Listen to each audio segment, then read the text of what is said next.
Thoughts on TOC, streaming on HBO Max. Full disclosure, I'm a chefy, not a foodie. What this means is I'm going to be 100% biased on who I think should win, even before the randomizer spins. Chefy, not a foodie, explained.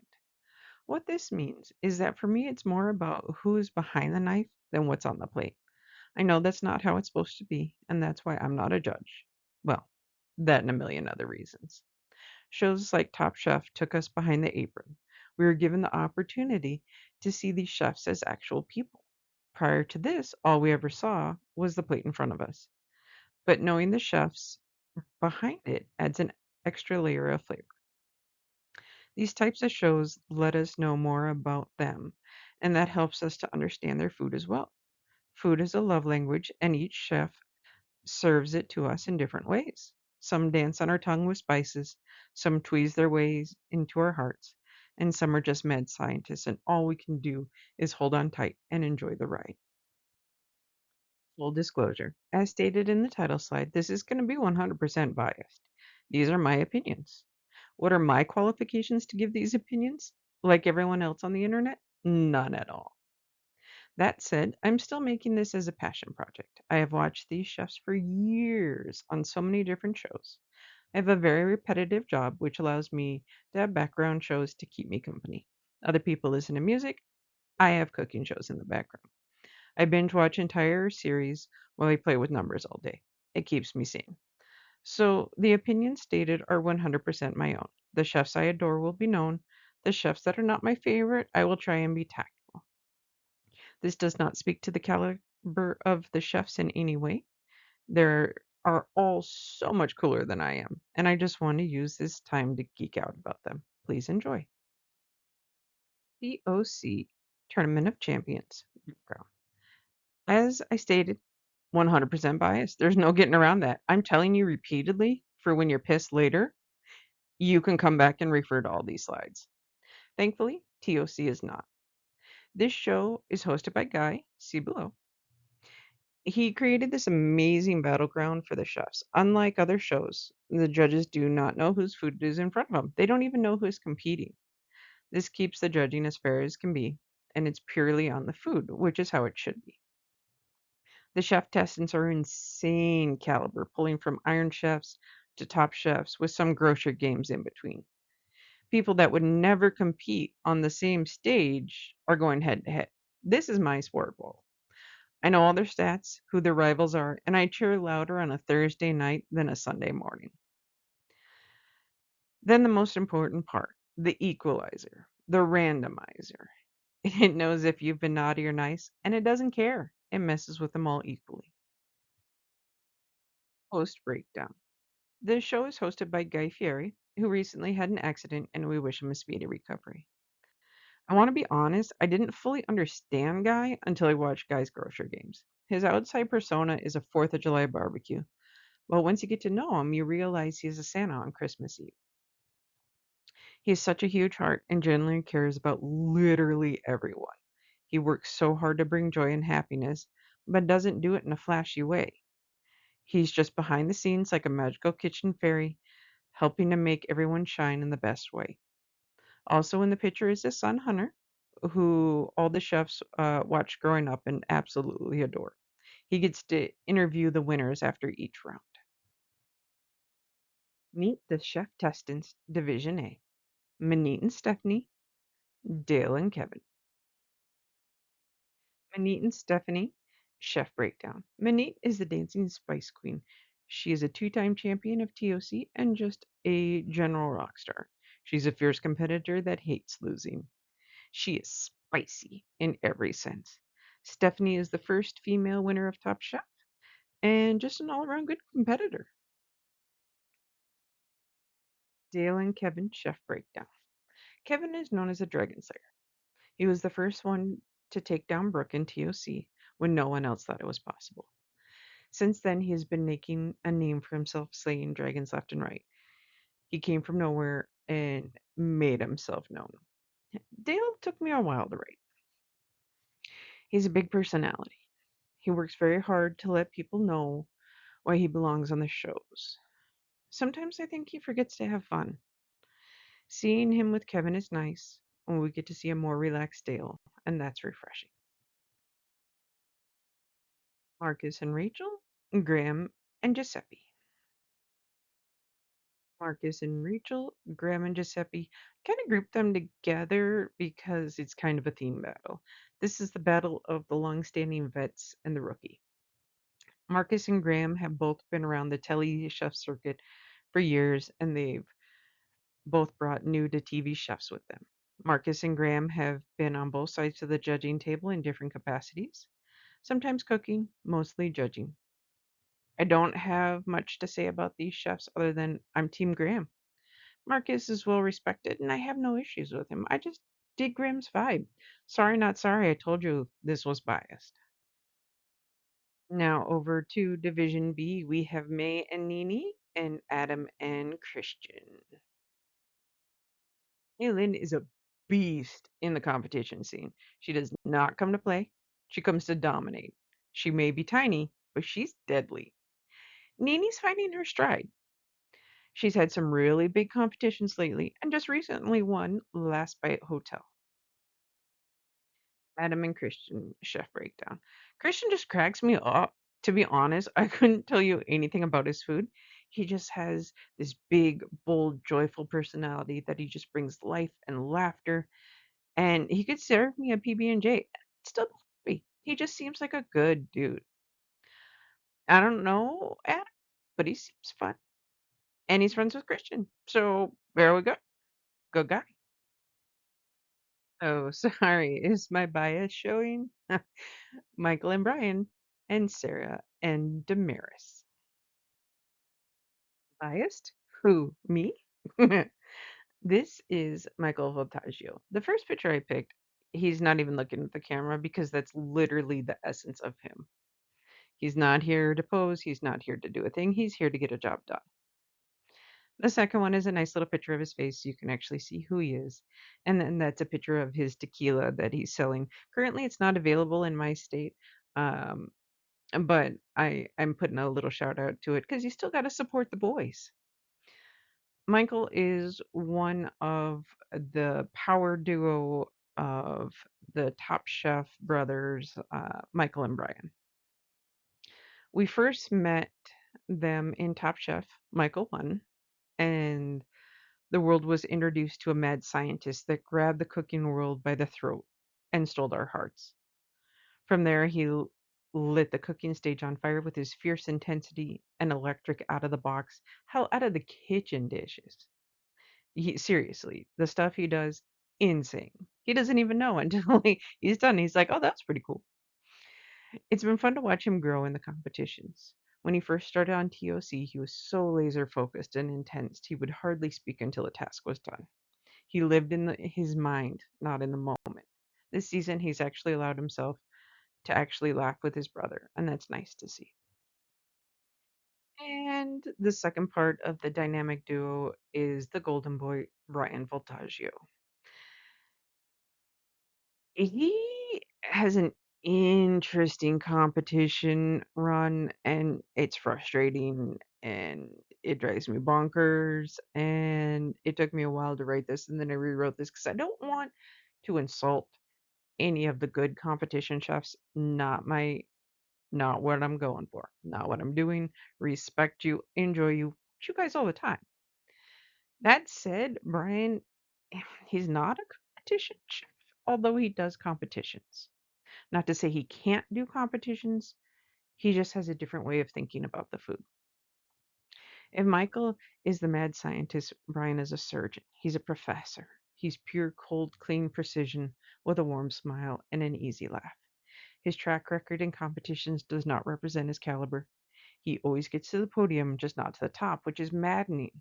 Never once has his food not been good enough. It's just been not competition-y enough.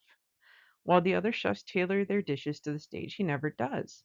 He knows how to play the game, but the dishes come first. Brian always cooks for stars, Michelin stars, even though the competition is for blue ribbons. Never once has his food not been awe-inspiring. It just hasn't been candy caney enough.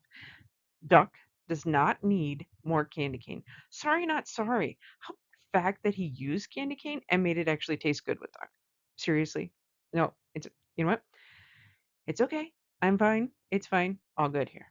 Hopefully, pairing with his brother this time, the mad scientist that is bringing back the microwave, the dynamic duo can get it done. Give Brian a dang win.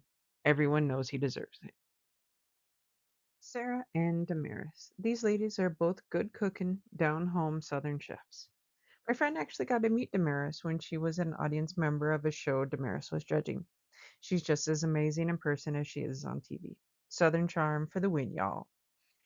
Damaris has always been fun and bubbly. Lately, she's taken up the charge to improve Southern cooking and has a place at the table with the big boys. While I respect this, I think sometimes she forgets to have fun, and having fun has always been what makes her great. Sarah, I don't have that much to say about. Um, I've seen her around. She's a good chef. I like her. That's really all I gotta say because I mean, good person. Fear not, there will be more bias. Meet the chef testants of Division C. Jet and Ashley, Amanda and Aaron. That is so freaking nice. Jet was the first chef I got to meet, and it was so awkward, and he was so nice. I went to a signing, and I was so excited to meet him. I totally forgot to bring something for him to sign because that's the level of dork I am. Thankfully, at the event, I won socks, and so I had him sign my socks. Then, to make it worthy of his super awesomeness, I turned it into a shadow box. See next page. I attached it. One of my favorite Jet TOC moments was the whole first season when he just showed up on a skateboard. That is the epitome of Jet. He's just laid back, amazing, hella cool, just a baller in his own right, which is actually what I wanted to talk to him about. However, the fact that I didn't have anything for him to sign totally glitched my brain, and all I talked to him about was how I didn't have a cookbook because all of mine were on my phone. Total fangirl moment. Also, I don't know who Ashley is. She seems nice. This section you guys don't care about? Care. This is me geeking out about when I met Jet. This is my shadow box for my socks. So those are the socks that I signed. He would actually was at a payway event. Um, So they had a big wheel, I spun it, and I won some socks, and I had him sign that, and then I was like, "Oh, I'm not gonna wear the socks because he signed the socks," and I mean, come on. So I made a funny little, shadow box. I took some chopsticks that from the restaurant, and then I made, like, the little meal, just a little rice bowl and, the little honey chicken that I had, and a little fortune cookie, and then a little payway tiger. And then that was a picture I took when I got to meet him. So that was super fun. I just wanted to include it because he was so nice. Seriously, so nice.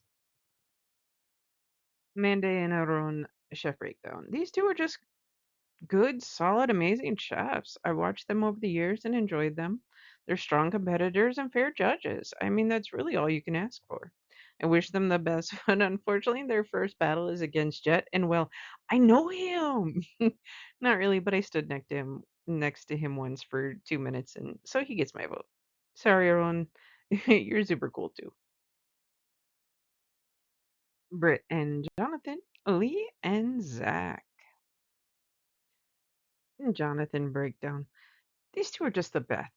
They both give off good vibes. Britt, I first saw on Grocery Games and joined the fan club from day one. This quote unquote angry Italian is just a joy to watch. Started from the bottom and hasn't stopped climbing. Sawyer is just a straight up amazing dude. He's someone you want to hang out with. He just gives off good dude vibes. He's my husband's favorite. My husband doesn't watch cooking shows, however, some of them I hold him hostage, and during those times, he's taken a shine to Sawyer. He transcends fandoms. Amelie is a take no nonsense, not messing around, let's get stuff done chefing competitions. Zach, I know from the baking competitions where, and I like it when he wears fun Halloween costumes. I've only known him as a judge. I've never actually seen him bake. So I can't speak to that. But if he's good enough to be a judge, You know, he clearly knows what he's doing. Should be a wacky fun combo. Meet the chef testants, Division D. Antonia and Alex, and Krista and Artie. These ladies are just juggernauts. They are each titans in their own rights. Paired up together, no one can stop them except maybe themselves. My only fear going in is they're both so great in their own right, and they won't be a team. They'll simply be two amazing rock star chefs. Instead of a two-on-two battle, it'll be more like a one-on-two battle, if that makes sense. They both have such great trust and faith in each other because they both know how amazing each other are that they focus on their own things and they come back together in the end. Antonia is a little baddie, and I'm a huge fan. Alex is just Alex. I mean, like, you don't even need to say more. Like, put some respect on her name, sit down and watch the magic. Krista and Artie. I've known Artie since she was Artie Party, and she always will be in my heart. She just brings pure joy and positivity. You can't help but smile when you watch her. She's paired with Krista, who's ringing bells, but I can't pull anything out in particular. So I'm just going to give a thumbs up because you seem cool. Shirley and Sherry, Tobias and Marcel. This one is a straight up battle of the heartstrings. Shirley and Sherry. Shirley is a straight up force to be reckoned with in competitions. She's fierce and strong and talented. Her fierceness was tested when she was dealt the crushing blow of stage 4 tongue cancer, which for a chef, are you kidding me? It's like a ballet dancer losing her feet or an artist losing their hands. I mean, it would have broke anybody else. However, Shirley is a fighter and she may have been knocked down, but not out. Sherry helped her deal with her situation, and together they are back and ready to show cancer it can go kick rocks. Tobias and Marcel. Tobias has always had a soft spot in my heart. In one of the early TOC battles, he had doubts if he was even worthy to be there. He was a man enough to be open about his anxiety, and that is one of the greatest strengths I've ever seen. Tobias was dealt a twisted hand of fate as well, and was shot 11 times while on a date with his girl. The gentle giant of a man continued to fight and prove doctors wrong by regaining his ability to walk and is now back to cooking. His inner strength knows no bounds. Marcel, back in his day, he was somebody that you love to hate. Um, he's always been interesting to watch. His younger self was a bit of a villain type, and now he's coming into his own and he's finding his inner zen. In conclusion, I will present the presenters. Justin is a rebel with a culinary clause turned presenter. I've watched him throughout his career from his start at Food Network under the tutelage of Elton Brown. He kind of took him under his wing, and it's been so amazing to watch him grow, uh, being a judge to being a presenter. It's exciting. I haven't seen him cook, um, but I have enjoyed grocery games a little bit. Um, but all in all, great dude, super cool. Tiffany, like Marcel, had a little bit of a villainous start. Um, I do enjoy her as a presenter. Simon Majumdar is not currently presenting, but he is too good not to make the list of TOC. You can't have a TOC without Simon. He's currently uh, taking care of some health stuff, so he's not on the show. But I definitely wanted to put him on my slide.